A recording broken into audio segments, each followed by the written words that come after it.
Hi friends, आप सभी को मेरे वीडियो में स्वागत है।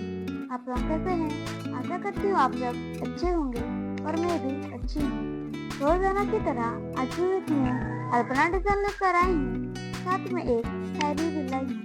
चलिए शायरी शुरू करते हैं। आसमान भी पिघल जाते जब विदाई दुल्हन की होती है।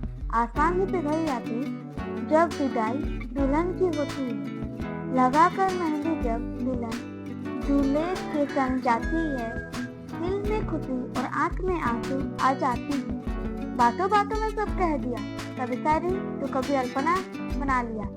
सबको शुक्रिया जिसने जबार्ट को सब्सक्राइब कर लिया। आप लोग वीडियो में बने रहे। वीडियो अच्छा लगे तो लाइक, कमेंट, शेयर और सब्सक्राइब जरूर कीजिएगा। Thank you.